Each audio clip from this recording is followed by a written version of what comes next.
Keep on rocking each note, grab it right by the throat. Keep the rhythm afloat, but don't forget to emote. And that's all that's your own.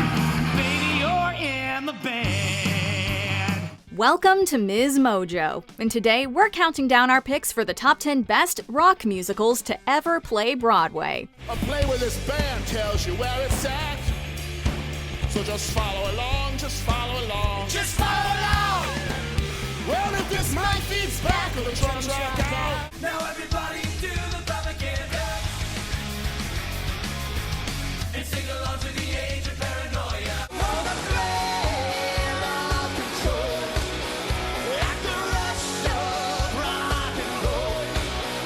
It's the sweetest taste I've known. For this list, we'll be looking at shows that forego the traditional musical theater flair and prove that rock and roll is here to stay. And while there's plenty of productions to discuss, we'll only be focusing on the ones that have played Broadway. What's your favorite musical number from these? Sing it to us in the comments.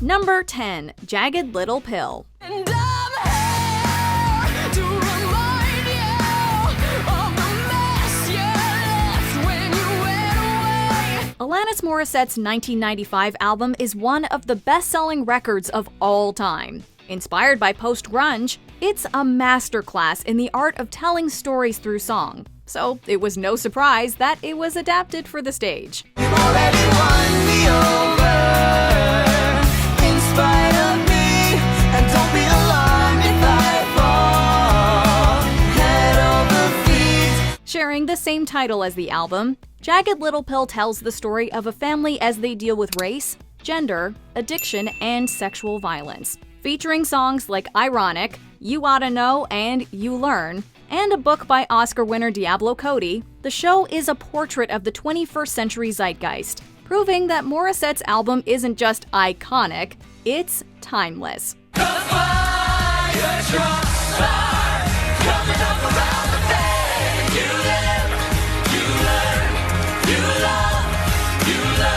Number 9, American Idiot.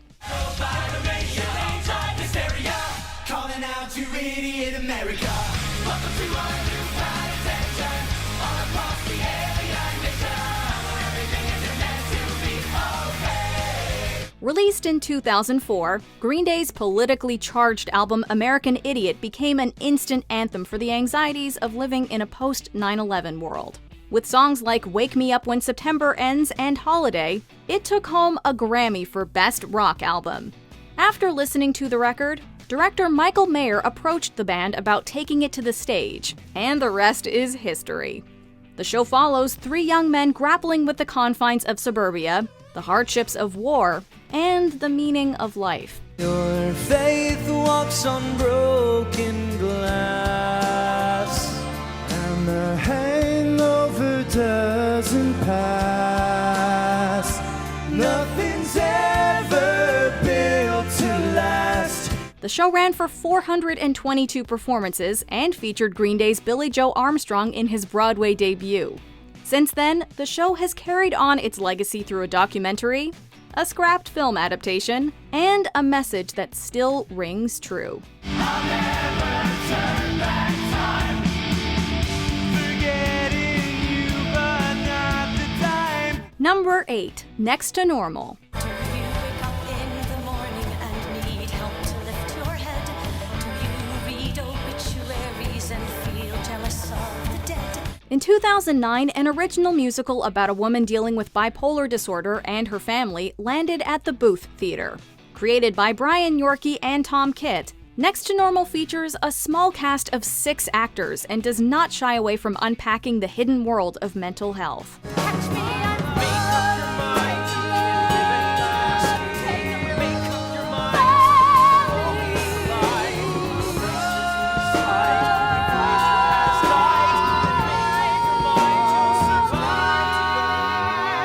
The show received praise for its authentic and poignant portrayal of depression, grief, and the ethics of the medical industry.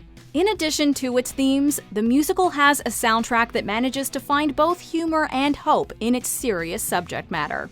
find the will to find our way, knowing that the dark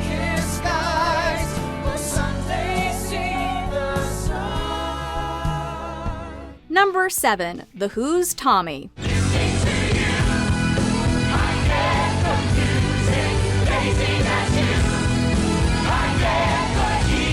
Often, it can be years or even decades for Broadway shows to go from an idea to execution, as was the case with The Who's Tommy. Based on the British band's rock opera from 1969, it wasn't until 1992 that the musical version hit the stage. Feel me coming, a new vibration. From afar you'll see me. I'm a sensation. The story follows protagonist Tommy, a pinball wunderkind who loses his sense of sight, hearing, and speech after his father kills his mother's boyfriend. The original ensemble boasted an impressive lineup, including Norm Lewis and Sherry Renee Scott. It was announced in late 2019 that Tommy would receive a revival in 2021, although due to the COVID-19 pandemic, we'll have to wait and see. You got crazy flipper fingers, never seen him fall. That deaf, dumb, and blind kid sure plays a mean pinball. Number 6. Passing Strange. Bowen said it's alright. Yes, sir. And Jimi Hendrix said it's alright. Yes, sir. And Josephine Baker said it's alright. Yes, sir. But then Stu said, oh. This musical, which borrows its title from a line in Shakespeare's tragedy Othello, She swore a faith 'twas strange, 'twas passing strange. 'Twas pitiful, 'twas wondrous pitiful. follows the journey of a young black artist as he travels from Los Angeles to Amsterdam and Berlin in the 1970s. No more saying uncle to Uncle Sam. I'm telling LA just where I am. The show mixes R&B, soul, and rock to unpack questions around philosophy and existentialism that brings both the characters and the audience on an epic odyssey unlike anything else. Winner of the Tony for Best Book for creator Stu, the show received critical acclaim during its run by the press and theatergoers. Spike Lee directed a recording of the Broadway production, which premiered at the Sundance Festival in 2009 for audiences around the world. Love like that. You better take so long to see what you've been missing. You better take so long to see what you've been missing. Too bad it takes so long to see. Number 5. Spring Awakening. Featuring music by Duncan Sheik, this musical is based on playwright FrankWiedekind's 1891 play about a group of teenagers facing the trials and tribulations of adolescence in 19th century Germany. It's a cautionary tale about the dangers of repression and the importance of sex education. It's the best of living. Been nothing going on. Nothing going on. Just the bitch of living. Asking what went wrong. The show departs from the tradition of using musical numbers to advance the plot and instead uses songs to tap into the minds of the characters. Totally stuck. Will they mess you up? Well, you know they're gonna try.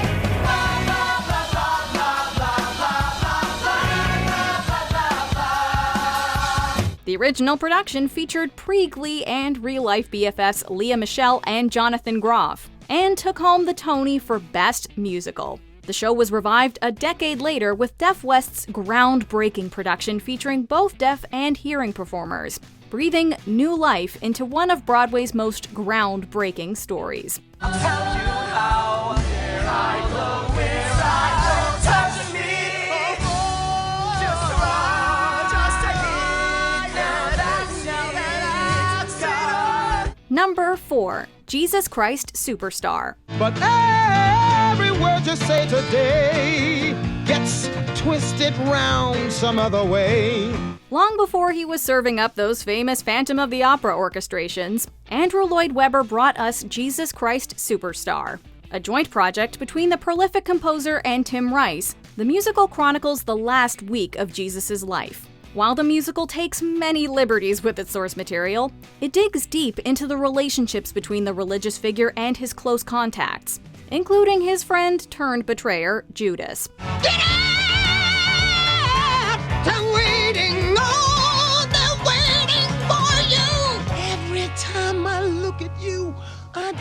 don't understand. Infused with contemporary lyrics and music, the show became a smashing success, and only 10 years after its debut, grossed nearly $240 million internationally. It's no surprise considering this musical is one of biblical proportions. Tell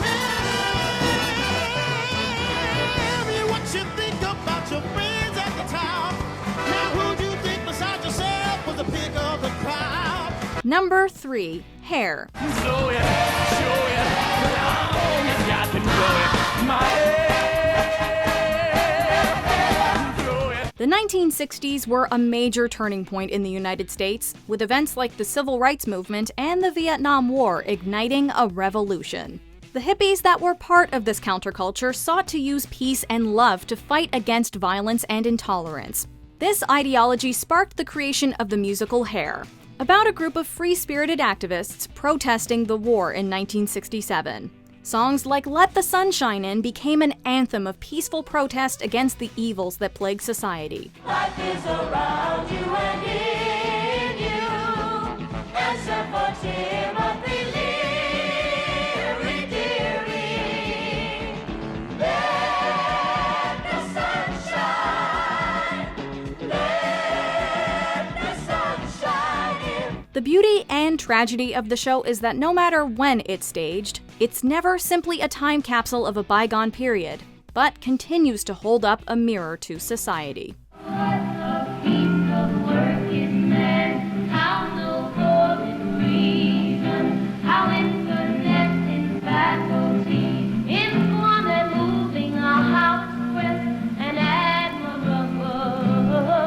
Number 2. Rent. How we gonna pay last year's rent?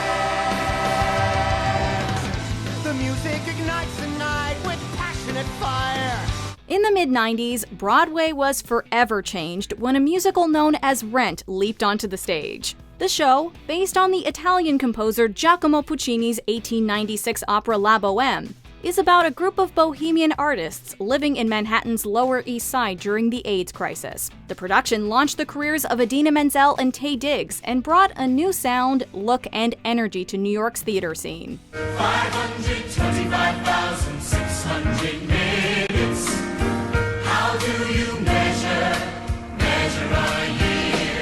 How about love? Oh, you got to remember love.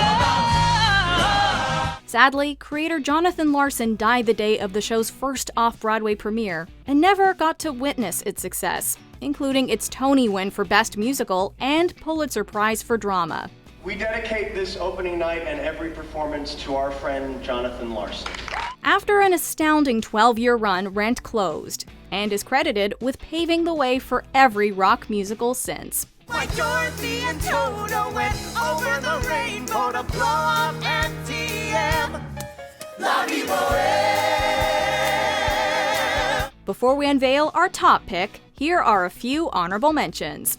Bloody Bloody Andrew Jackson, a rock musical about the life of U.S. President Andrew Jackson. Why don't you just shoot me in the head? Cause you know I'd be better off dead. If there's really no place in America for a celebrity of the first rank. The Rocky Horror Show, cult classic about a couple's wild night at Dr. Frankenfurter's house. What is the velvet blood? The rhythm that you insane. Let's do the time of the Crybaby, based on the 90s John Waters film of the same name. Get a positive, a smile, if I could tear this prison down. You say I'll get out early if I show you some repentance. But I ain't never been too good at finishing up.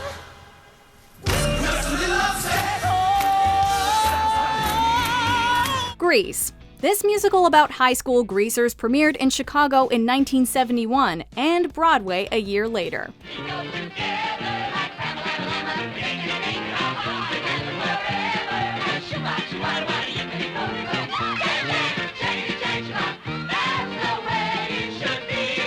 School of Rock, based on the Jack Black film of the same name about a rocker who becomes a teacher. And we need control of the band as a whole. We will rock and we'll roll with our heart and our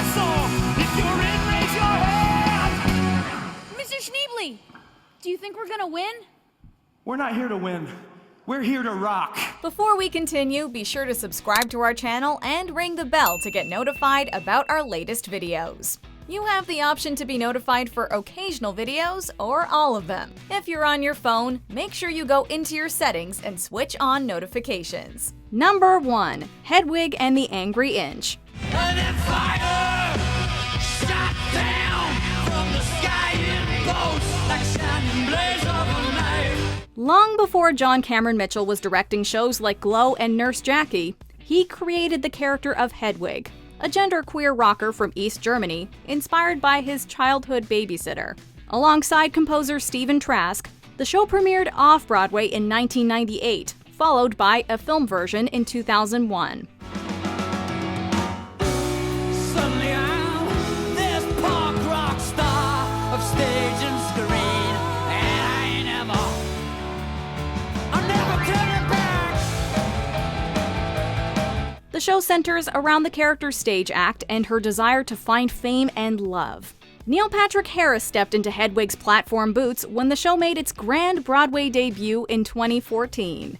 Harris then passed the mic along to performers Andrew Rannells, Taye Diggs, Michael C. Hall, Darren Criss, and Mitchell himself before the show closed. Hedwig is glam rock at its finest, and proof that rock and roll will always have a home on Broadway. Got a sweet tooth for licorice drops and jelly roll. Hey, sugar daddy, Hansel needs some sugar in his bowl. Do you agree with our picks? Check out this other recent clip from MsMojo. And be sure to subscribe and ring the bell to be notified about our latest videos.